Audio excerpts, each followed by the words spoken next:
Yo, what is good, YouTube? Welcome back to another JC2K video. Today we're going to be ranking the top 10 best power forwards in NBA 2K21 Myteam right now. And just like every other ranking video that I've made, this video is entirely my opinion. And also, I am using players who are power forward eligible. So some of these guys may be primary centers, some of these guys may be primary point guards. That's a hint.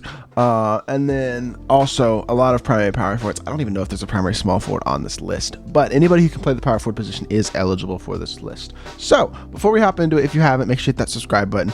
We're like 90 subscribers away from 1,500, trying to hit that in the near future, and I really appreciate all the recent support on the videos, and would really appreciate it as well if you hit that subscribe button if you haven't already, just to help me get to that goal as soon as possible. Without further ado, let's hop right into it and take a look at the top 10 power forwards in the game.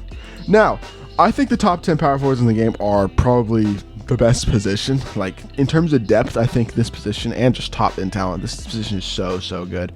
There are 10 elite power forwards, competitive level power forwards. Everybody on this list is an elite level power forward. Some of these guys are recommend playing at different positions, but they are all elite at the power forward position. And number 10 comes in at Rudy Gay. Rudy Gay is a exceptional small forward option who I actually think I left off the small forward list because I don't know, my brain doesn't work. But he's also elite at the power forward position. He's 6'8" with 7'3" wingspan and a very big player build. He has an afro kind of in game, which is definitely helps with his player build. 37 hops, hot zones everywhere, Hall of Fame showtime, range extender, flexible, green machine. Quick handles for days, quick for step, downhill, unpluckable, ankle breaker, clamps, hard crusher, interceptor, intimidator, pick dodger, pickpocket, pogo stick. So basically every major badge you could want. 90 plus defensive stats, 98 driving dunk, 90 shot 3, 95 speed, acceleration, 93 speed with the ball. His jumper is chicken as well. Rudy Gay jumper is one of the best jumpers in the game. He's got the Curry slide as well. His full court dribble sticks aren't incredible. Pro 8's good, Pro 4 is not. But overall, he's a great card. He can move and groove on the offensive end of the court. He plays really good defense. He's big enough to compete at the power forward position, although he may actually be the smallest power forward on this list. I do still think he's capable of competing, and really good card. The fact that Rudy Gay comes in at number 10 just shows how deep this list really is. And yeah, the power forward position is such an elite position. Coming in at number 9 is a guy who, I'm just going to say this, if I had ever used him at power forward, he might be higher, but nobody actually uses Ben Simmons at power forward, but he can be used at power forward.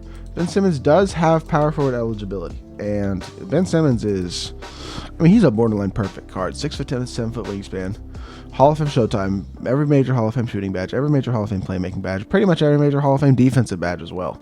97's pretty much down the board on defense, 95 driving dunk, 96 speed, 95 speed with ball, 96 acceleration, 94 shot 3. He is a complete card as far as they come. Ben Simmons really sound very quick. He's a very smooth jumper. Pro 2, size up. He cannot Curry slide on current gen, he can on next, and then a Pro 8 moving crossover as well. He's a phenomenal, just an exceptional card. One of the best slashers in the game, if not the best. His dunking animations are insane. Simmons is just so good. I think, in all honesty, he might be better than the 9th best power forward on this list, but because he's so dominant at point guard, I've never used a power forward, so I'm just going to slide him in where I think that he seems relatively reasonable. Now, at the number 8 position, this should just go to show how strong the power forward position really is. And number 7 is Tim Duncan, who has an invincible card. Like this number 8, I'm sorry. This card is literally a GOAT card, and he's the number 8 power forward on the list. The reason that Tim Duncan is limited, because I don't really think I need to go over stats and badges. He's got every major badge and stat you want in the game. Basically 99 everything. The thing about Tim Duncan is his jump shot is It's just not that good. Tim Duncan's jumper is just not that good, plain and simple. It's similar to a guy like Shaq or Wilt or one of those centers who does not have a good jump shot. And he moves well, but his player model isn't huge, and he just doesn't move insane. He doesn't move like he has 96 speed and acceleration. I just think he's kind of limited in terms of his ability to play in a competitive setting because his jumper's baited, it's kind of slow, and it's tougher to green. And that just limits his potential, I think, so much at that power forward position when we have a lot of other demigods ahead of him who have much better jump shots. But you can't take away the fact that he's a 99 overall with basically every badge on Hall of Fame. He's a great card, and I don't want to take that away from him. I just don't think that he deserves to be any higher than number 8 on this list because of how deep this power forward position is. At the number 7 position, we have Mr. Thon Maker, who is much higher on the small forward list. But Thon, Thon's another card I do recommend running at his primary position, or not his primary position, at the other position that he can run, which is small forward. But he's very, very capable of running power forward as well. He's another one of those guys who I think could be higher on this list, but I haven't really used him at power forward, so I don't know how he competes against some of the other guys, and I just think that the top power forwards in this list, I would prefer slightly at that power forward position. Yeah, it's just tough to rank these guys because of how close they are. But Thonmaker is 7 foot with a 7'3" wingspan, hot zones everywhere. Basically every major Hall of Fame badge, just like every other card on this list.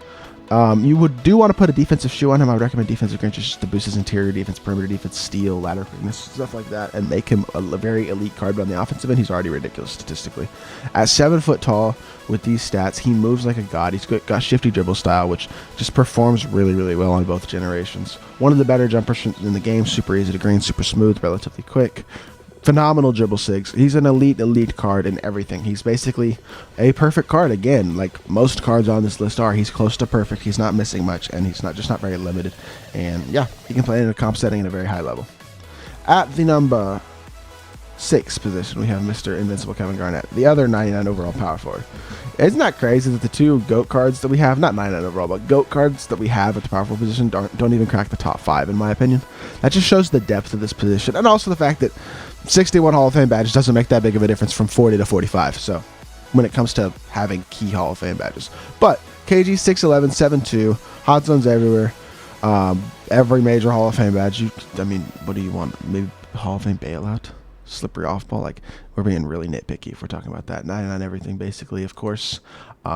Jumper isn't good. I don't like set shot 14, but at least it's quick, it's fast, it's just tough to green, but it's very fast, which is something that Tim Duncan's release is not, which I think definitely does put him above Tim Duncan. But another thing about KG is he does not perform on the offensive end quite as elite as his stats would say. His dark matter didn't either. In his previous dark matter, I should say. He just seems relatively limited on the offensive end of the court in terms of his ability to like slash, and like he's not a bad card by any means. He's a great card, but he just doesn't perform, I don't feel like, quite as dominantly and as glitchy as some of the higher up cards on this list in the top 5 on really both ends of the court. He is a great card though, no doubt about that. At the number 5 position, we have Mr. Anthony Davis, who is another guy who I would recommend probably playing at center. I start AD at center, but he does have the ability to play the power forward position, and he'll play it at a very high level for you. I'm 100% sure of that. He's got a 6'10" wingspan, 6'10" height, 7'5" wingspan. He's got good long arms, a pretty good player build as well, so he doesn't look short, even though he's only 6'10", and I'm recommending playing at center. But hot zones everywhere, Hall of Fame, Showtime, range, quick first step, unpluckable, every major Hall of Fame defensive badge you could want, in addition to 94 speed and acceleration, 91 limit speed with ball, very athletic, 95 driving dunk, 96 shot 3.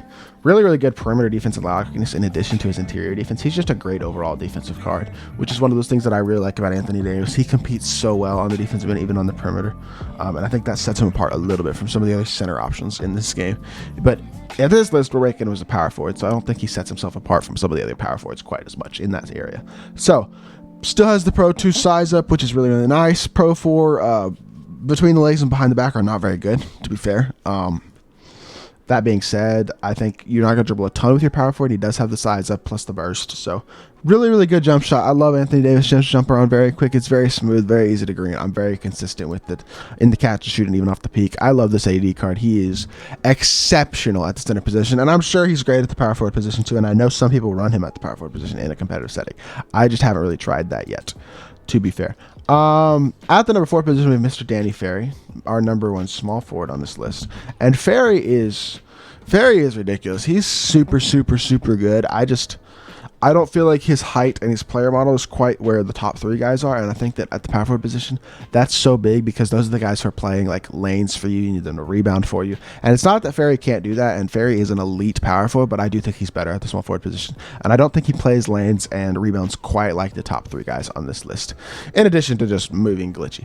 But obviously, Ferry has every major Hall of Fame badge. Even though he only has 33 Hall of Fame badges, they're maximized very well. I do recommend putting a defensive shoe just to boost his stats up just a little bit, but it's not really necessary. He already has 90 pluses in almost everything. Great athleticism, dunking, speed, sees the ball, and acceleration, as well as 3-point shot, one of the best jumpers in the game, if not the best, with 98 on very quick with Rudy Gay upper. That's a park release. Pro 2 size up, Pro 2 between the legs, Pro 3 behind the back. He's got perfect dribble six. He is a great card. Danny Ferry is a phenomenal option. I've talked about that card more than any other card on this list. He's been on every list I've made since this card came out. He is exceptional. I love Danny Ferry. I just don't think he's any higher than number 4 at the power forward position. And what's going to be weird is that I'm putting Jonathan Isaac at number 3 on the power forward position. I had Isaac below Thonmaker and Danny Ferry at my small forward position, but that just goes to show how close and how nitpicky the power forward position is. And I just think Isaac gives me a little bit more at that position because he's a little bit bigger. He's 6'11". He's got a bigger player model, and I think that player model really contributes to him playing lanes a little bit better. He's got better defensive animations than Ferry. I think he rebounds a little bit better, and I think just overall he's a slightly better card, even though statistically he may not even be. So at that power forward position, I just give him a very slight edge. But honestly, between like the top 7 power forwards, it is so close, I would say, really, between all of them. But yeah, this card does obviously have every Hall of Fame badge you want except for Showtime and Heart Crusher, those 2 badges, but you can add those from the token market if you got them. You can easily find them badged out on the market as well. He's not an expensive card. Way cheaper than most every other card on this list. 90 plus isn't everything that matters, of course. Pretty solid jumper. It's not an amazing jumper compared to some of the other jumpers in this list, but it's still very greenable, very smooth, and relatively quick. Pro 2 size up, Pro 3 behind the back. Obviously, he's a super solid card. He just has incredible defensive animations and rebounds very well.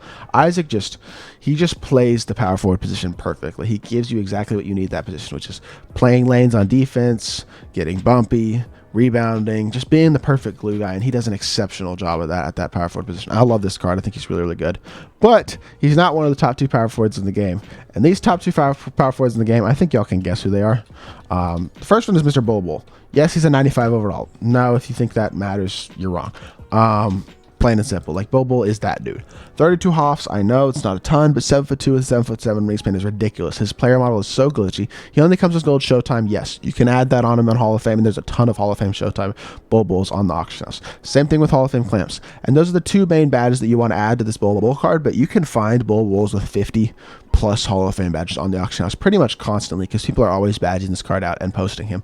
You can find one with 10 plus extra Hall of Fame badges, sometimes more than that, very easily. He is just such a souped card. And with Hall of Fame, every Hall of Fame shooting badge, Hall of Fame quick first step handles today is an unpluckable. He moves ridiculously with his player model. Rim protector as well is super nice. Only an 89 speed acceleration speed with the ball, so you'd think he'd move slowly. He has like 195 speed. Like, the card moves so fast. His player model off of the burst is ridiculous. He is so good. He plays great defense. He's so long. He blocks a lot of shots. He rebounds really well. His shot is super chicken. I love his jumper. It's a really good jumper. It makes me very excited actually for a Kristaps Porzingis card, because Kristaps has the same jumper. Kristaps has been a clone of its cards in the past, and I'm really hoping we get a Kristaps with these dribble six as well. Pro 2 size up, Pro 3 behind the back. Like, Bol is such a complete card. When you find one that's badged out, he is unbelievable. I think a badged out Bol is very arguably the #1 point guard in the game, but even as his base card, a power forward, I mean, at the point in the game, but even his base card, I think, is the top 2 point power forward in the game. That's how good he is. He's so incredibly good. But obviously, I do recommend getting one badged out. And then at the #1 power forward position, we have radioactive Giannis Antetokounmpo. Again, I think people are going to take issue with that because this card's been out for a while, and he's not as good of a shooter as many of the cards on this list. He's missing 2 hot spots, but he's 6'11" with a 7'4" wingspan. Y'all know how Giannis's player build is, obviously. Hall of Fame Showtime. Got some pretty good shooting badges as well. You can add flexible release, Green Machine, and Deadeye, which I do recommend adding. Mine has Hall of Fame flexible as well, which helps him a little bit to smack some lights, but his jumper is super nice. Like, Giannis has one of the best, easiest degree jumpers in the game, in my opinion. Great playmaking, great defense, obviously. He plays lanes ridiculous. He blocks every shot. He rebounds everything. Giannis is crazy on defense. He just has such good animations. He plays so well on the defensive end of the court. And then on offense, he now can shoot 85 three-pointer with gold range. You add those other shooting badges. You put a shoe on him, it's a 90, and then you get a coach boost, it's a 94. Floor general, you're getting into the upper 90s. And with that being the case, it's super easy to green, even without hotspots. Like, I'm so knocked down with Giannis. I think he's one of the cards that I green with the most. Also has 97 speed acceleration and 95 speed with ball to power forward position at 6'11", which is just ridiculous. He moves so fast off the burst. This card is just such a cheesy card. Giannis is so good. Just like every year in 2K, he's exceptional. And I am really excited to get a dark matter Giannis, because the thing about most of these cards that's not true about Giannis is they can't be improved that much. Like, most of these cards aren't that aren't going to get that much better when they get higher tier cards. Like Bol will, Giannis will, and those are the 2 top cards in the set on this level already. Because if we get a Giannis with a bunch of extra Hall of Fame shooting badges, a higher 3-pointer, I mean, he's going to be ridiculous. If we get like a GOAT Giannis like we did last year, he's going to be the best power forward in the game for the rest of the year. I mean, I really think it's that simple. He is so good. His jumper's even not even on very quick. Once they put that on very quick, he's going to be even more of a menace as a shooter. This card is so complete. He doesn't even have Pro Dribble 6. They could give him Pro Dribble 6.